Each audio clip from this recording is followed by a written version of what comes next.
देख रहे हैं पूर्वांचल संदेश। मैं हूं दीपक दुबे।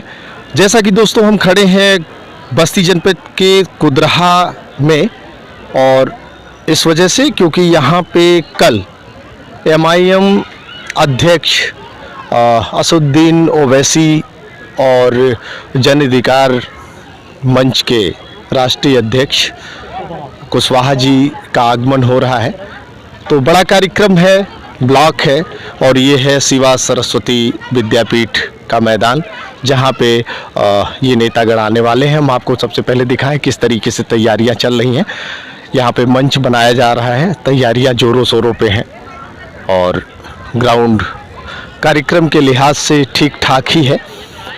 तो आइए, इस तैयारियों में लगी हैं जो जन अधिकार मंच की प्रत्याशी हैं इस महादेवा विधानसभा की, पूर्णिमा गौतम जी तैयारियों में लगी हैं। आइए बात करते हैं क्या है उनकी तैयारियां। स्वागत है आपका पूर्णिमा जी। जी जी नमस्कार। सबसे पहले जानना चाहूँगा पूर्णिमा जी, इतना बड़ा कार्यक्रम आपको मिला है और इस छोटी सी जगह कुदराहा में, तो क्या तैयारियां हैं आपकी? देखिए, तैयारियां बहुत ज़ोरों शोरों से चल रही हैं, आप खुद भी देख रहे हैं, और लोगों तक प्रचार प्रसार भी बहुत तेज़ी से हो रहा है। कुदराहा में आज जितनी भी ग्राम पंचायत हैं, यहाँ तक कि रेवेन्यू विलेज भी जो हैं, मजरे भी हैं, वहाँ पर भी हमारे लोग पहुँच रहे हैं और सूचित कर रहे हैं सभी को कि ओवैसी साहब और कुशवाहा जी जो है यहाँ पर पधार रहे हैं। और उससे पहले बहुत बड़ी बात है, कल भी मैं कई सारे गाँव में गई थी और वहाँ पर लोगों को पूर्व से ही सूचना है इस बात की। तो लोगों में कहीं ना कहीं बहुत उत्सुकता है ओवैसी साहब को सुनने की, कुशवाहा जी को सुनने की।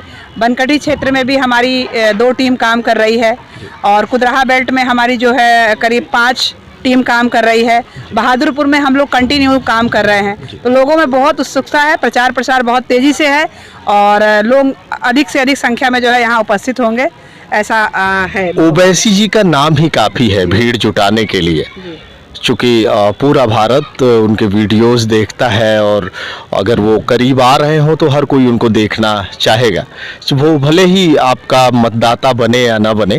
तो ऐसी स्थिति में क्या लग रहा है, कितनी संख्या यहाँ पहुँचने वाली है? मेरे ख्याल से संख्या तो मैं आपको ऐसे नहीं कुछ बोलूँगी, लेकिन आपको ये ग्राउंड और रोड तक पूरा आपको फुल दिखेगा, भरा हुआ।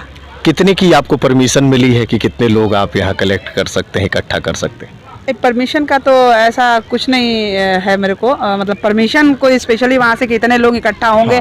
और आप भी जानते हैं कि रैली में परमिशन के हिसाब से कोई नहीं आता है, वो उसका जो नेता को पसंद करता है वो उसके हिसाब से आता है। जी बिल्कुल। तो ओवैसी जी आएंगे, अपनी बात रखेंगे, तो पूर्णिमा जी क्या आशा रखती हैं कि उनके आने के बाद जो 10% मतदाता है इस महादेवा विधानसभा में अल्पसंख्यक में विशेष मुस्लिम मतदाता हैं, तो क्या उनका स्नेह, उनका साथ आपको मिल पाएगा?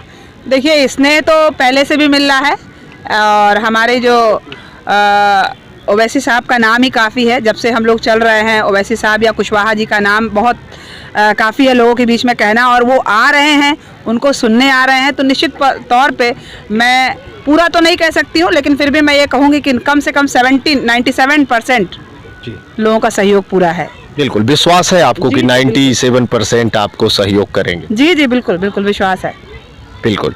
तो आपकी उपस्थिति यहाँ पे है, आप लोगों के बीच में है, और हम आपसे लगातार संपर्क में हैं इस कार्यक्रम की वजह से, क्योंकि बड़ा कार्यक्रम है।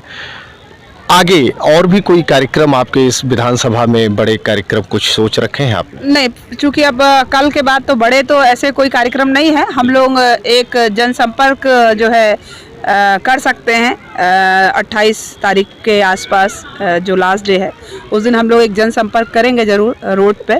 ये हमारा एक बड़ा कार्यक्रम हो सकता है, लेकिन इतना बड़ा नहीं। अभी भी तमाम ऐसे गांव हैं जहां हम जाते हैं, वहां आपकी उपस्थिति नहीं हो पाई। तो क्या लगता है कि 2 तारीख तक आप महादेवा के सभी ग्राम सभाओं को, सभी मुजरों को आप टच कर पाएंगी? देखिए, मैंने पूरा निकाला था कि ये काम करने से पहले मैंने पूरा आंकड़ा निकाला है।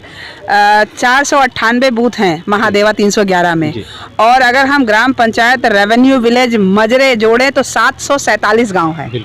और मैं किसी गांव को सिर्फ जा करके वहां से आती नहीं हूं, मैं जा करके लोगों के बीच में बैठ करके उनको जो उनके हक अधिकार की बात है, जो हमारी हिस्सेदारी की बात है कि जितनी जिसकी संख्या भारी है उसकी उतनी हिस्सेदारी, जो हमारी पार्टी का मेन नारा है, उनको उसको समझाती हूँ। और जब तक वो उस चीज़ से सहमत नहीं होते और लोग समझ भी रहे हैं, तो मेरा उद्देश्य जो, चूँकि किसी भी गांव में हम जाते हैं तो 2 घंटा 2.5 घंटा एटलीस्ट लगता है, तो ये संभव तो नहीं है कि हम हर मजरे को छू लें, ये संभव नहीं है। लेकिन फिर भी जितना हमसे हो सकता है, जहाँ तक हम पहुँच पा रहे हैं वहाँ तक हम जा रहे हैं। जैसे कहा जाता है महिलाओं को आधी आबादी, 33% आपके आरक्षण की बात होती है, और इस विधानसभा में मात्र एक आपकी पार्टी ने महिला उम्मीदवार दिया, बाकी और किसी की नज़र नहीं गई, जबकि आधी हिस्सेदारी कही जाती है महिलाओं की। ये जो उपेक्षा है महिलाओं की, इस पे कुछ कहेंगी आप? जी बिल्कुल बिल्कुल बिल्कुल, मैं कहना चाहती हूँ, देखिए संविधान में बाबा साहब की वजह से महिलाओं को आज एक बहुत बड़ा अधिकार मिला, उन्हें पढ़ने से लेकर के समाज में नौकरी का या हर दर्जे का अधिकार मिला। तो लेकिन अगर राजनीतिक पार्टियों की भी बात करें, किसी भी पार्टी में जितना आरक्षण महिलाओं को मिलना चाहिए, चाहे वो नौकरी में हो चाहे वो राजनीति में हो, आज तक मिल नहीं पाया। और मिला भी है तो किस तरह के लोगों को मिला है वो सबके सामने है। बात रही आरक्षण की और हमारी पार्टी की, तो हमारी पार्टी जो है 50% महिलाओं को आरक्षण दे रही है, और सीट में भी हर जगह आप कई ऐसी जगह हैं जहां पर महिलाओं को जो है प्रत्याशी के रूप में उतारा गया है। हम मान के चल रहे हैं कि पूर्णिमा सिर्फ जी जो है सिर्फ प्रत्याशी नहीं है, सिर्फ चुनाव नहीं लड़ने आई, आप एक नेत्री हैं और आपसे महिलाओं को काफ़ी उम्मीदें हैं। तो क्या महिलाओं की लड़ाई पूर्णिमा जी जारी रखेंगी? बिल्कुल, मैं महिलाओं की लड़ाई हमेशा जारी रखूंगी, और मैं उनके बीच में जा करके मैं अपनी जो भी बहनें हैं, जो माताएं हैं, उनसे यही कह रही हूँ, ये भी समझा रही हूँ कि हमको अब निकलना पड़ेगा। हमारा जो है समाज में आधा स्थान है, पूरा इस समाज में जो है स्त्री का एक आधा स्थान होता है, और हम आधा अगर मेरा हिस्सा है तो आधा पुरुष समाज का हिस्सा है।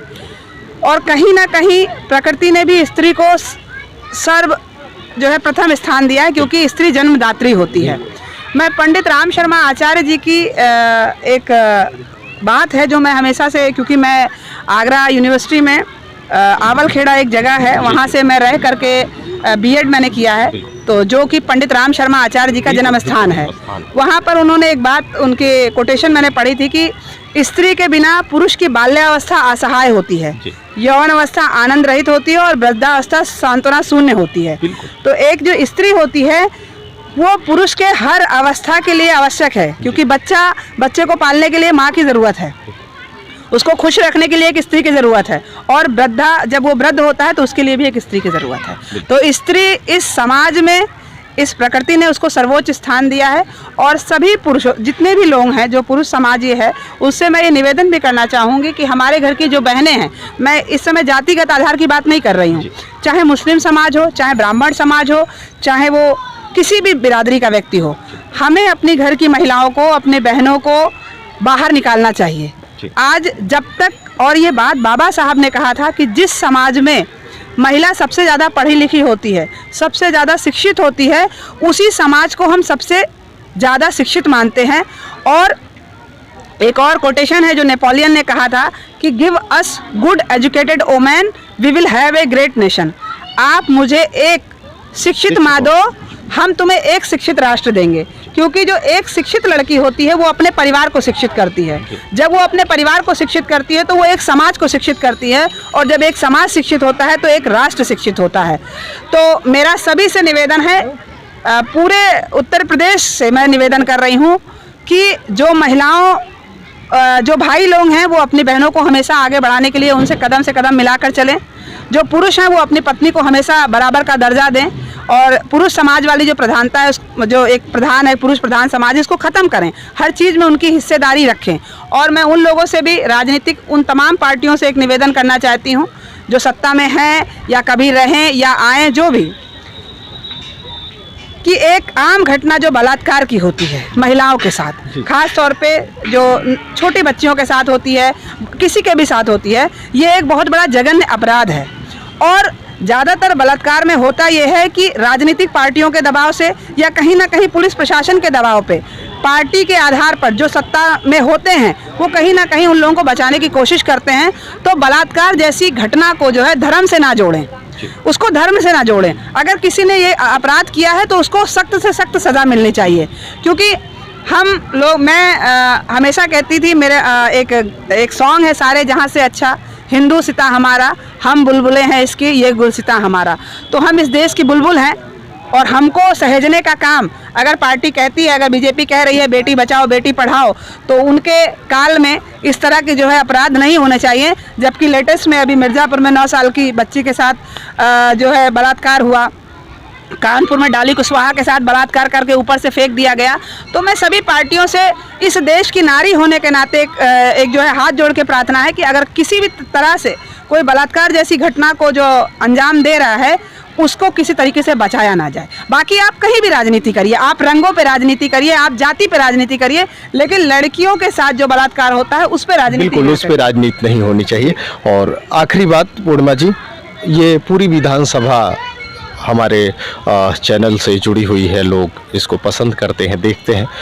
आखिरी चीज जो आप यहाँ की महादेवा की जनता से कहना चाहें कम शब्दों में। जी, मैं इस चैनल, आपके इस चैनल के माध्यम से ये संदेश समस्त जो महादेवा की जनता है उससे कहना चाह रही हूँ, क्योंकि चुनाव का समय है, तो आप लोग वोट को सोच समझ के, वोट का जो है किसको वोट देना है ये सोच समझ के करिएगा।